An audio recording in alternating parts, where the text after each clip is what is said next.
give everything meaning, everything. And that gets us into so much trouble.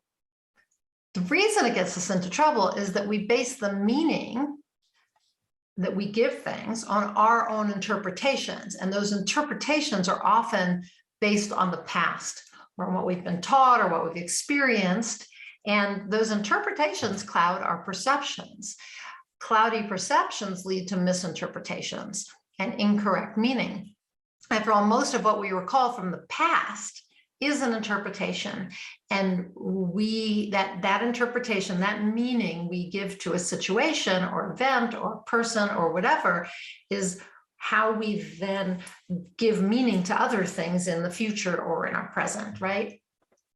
We make a big deal out of things that we think about what we think something means. And we believe the meaning that we give it is correct, but that it's the truth and the only meaning. So for instance, if your partner reacts in a way that seems abrupt or mean, right? Maybe they say something like they snap, right? And you then decide that their words and their actions mean that they don't love you anymore, right? So you get upset, maybe you feel judged, you assume whatever's going on with them is about you. You give it all this meaning. You give their words, their actions, all this meaning. On a more simplistic level, the sky turns gray with clouds and you decide it means that it's going to rain. If you get in the car and you turn the key in the ignition and it doesn't start, you might assume that you forgot to put gas into it, or that your partner forgot to put gas into it, or your kid forgot to put gas into it, right? In fact, maybe just the starter went bad. If you get a rejection letter after you propose an article to a magazine, you might decide it means you aren't a good enough writer. In fact, they may have just assigned a different, the similar piece to someone else on the same topic. Your partner leaves you, so you decide it means you aren't lovable, or you're too old, or you weigh too much. None of that's true. And the reason none of it's true is because, in fact, nothing has any meaning except the meaning you give it. Nothing. We give meaning everything. We are meaning machines. Meaning machines. When I heard this recently, so I was in another program, and the transformational coaching program with Jim Fortin, and he drills into all the members that nothing has any meaning except the meaning you give it. But in fact, that statement, that lesson comes from the Course in Miracles. It's the very first lesson in the Course in Miracles, that nothing you see has any meaning. Look up the book or buy yourself a copy of Course in Miracles. The first lesson asks you specifically to sit in a room and look around it, okay?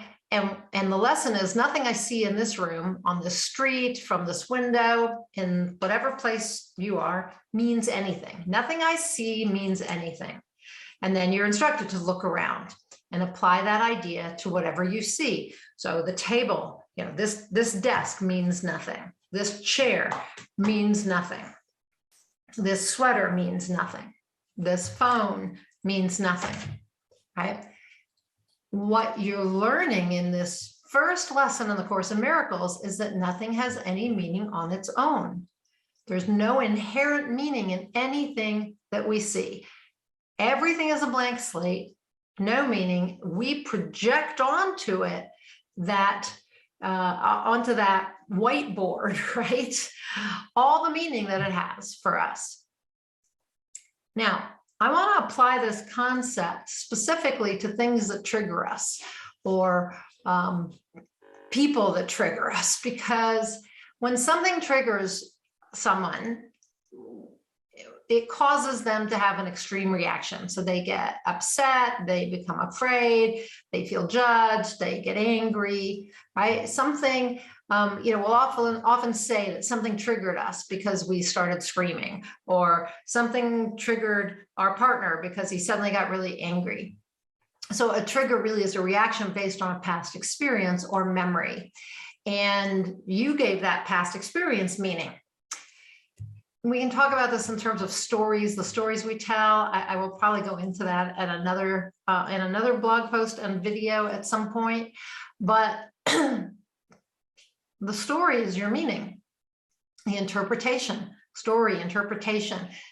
These are how we give something meaning, right? So you get triggered by people or a situation because the meaning you gave to their actions or their words or the situation. So how do you stop feeling triggered? How do you stop reacting in habitual ways, in subconscious ways, right? Your subconscious causes you to react in ways that don't serve you. How do we stop that? How do we stop being triggered? The way we do that is to remember that you are giving people and situations meaning. They don't have meaning on their own. You are giving them meaning, okay? So very often my husband will look or act as if he's angry, and that's my perception. And it's the meaning I give to his behavior or the situation. I think he must be angry. In fact, he must be angry at me, right? Or he must be angry about that bill that came in, or it's my fault he's angry because I left dishes in the sink. I could even give it meaning in that, he's always angry.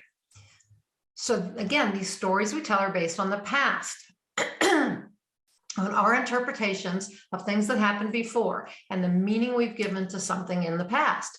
We bring it into the present and into the future. So you diffuse it by reminding yourself nothing has any meaning except the meaning you give it. When you do that, you realize that you are giving something meaning, and you can stop triggering yourself by saying, I'm giving this meaning. Remind yourself, I am giving this meaning. And also remind yourself that you can choose a new meaning or no meaning at all. I like, this has no meaning at all. It's a blank slate. It's a tabula rasa, right? It's my husband's doing that thing and I'm saying it means something. I don't really know what it means. Your boss is saying something to you or acting in a weird way, and you're deciding it means he's going to fire you. Decide not, and that triggers fear and feeling criticized and not good enough and all kinds of things, right? So you get all these triggers going on, but instead what you can say is just, nothing has any meaning except the meaning I give it. And so I choose not to give this any meaning. That's the key. I choose not to give this any meaning. Or I choose it to mean something that serves me. Maybe my boss is behaving that way because he's stressed, and maybe that's all it is and it has nothing to do with me. I choose to believe this has nothing to do with me. The meaning I give to his behavior is that it has nothing to do with me. The fact that the sky is filled with gray clouds and I didn't bring an umbrella doesn't have to mean that I'm going to get soaked. Could mean that there's just some clouds passing by. And maybe by the time it decides to rain, if it does decide to rain, I'll be inside. Again, that's the story we're telling us, but it's the meaning we're giving, right? Gray clouds, rain. No, not necessarily.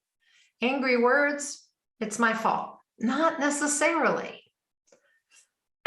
So I want you to really pay attention to what you give meaning to and how you give it meaning and what meaning you give it, right? So what are the things that you are constantly interpreting and giving meaning to? And how could you change that meaning? I'm sorry. How could you give it a new meaning? Or simply choose not to give it any meaning? That's what I do most often now. My husband triggers me quite often, and I get into habitual reactions. And now I just say, I look at him and I think, I have no idea what this means. So I'm not going to give it any meaning. It's not about me. It's not about him. It's not about anything. I give this no meaning. So remember, nothing has any meaning except the meaning you give it. Start to practice the lesson of the Course in Miracles, right? Nothing I see around me means anything. I give it meaning, and then start seeing how you give it meaning, okay? So that is it for today. It was kind of a long way around to get to the point, I think, but thank you for bearing with me. If you've never seen one of my videos before, I'm Nina Amir, the Inspiration to Creation Coach. I am an intuitive transformational catalyst. I bring certified high performance coaching together with more esoteric, metaphysical, spiritual growth. So I bring personal and spiritual growth together to help people step into their best self, achieve their potential, and fulfill their purpose. I help them lead a life that they want to lead, and without letting anything get in the way. So if that's of interest to you, click above. The Inspired Creator Community is where I do my best work, where I provide everything that I have to offer. That's the personal growth, the spiritual growth, and the bonus of some writing programs. So if you want to get from where you are to where you want to go without you getting in the way, without those triggers blocking you, by giving things the meaning you want to give it, and therefore creating the life you really want, click above and join the Inspired Creator Community. Until I talk to you next time, go out there and achieve more inspired results.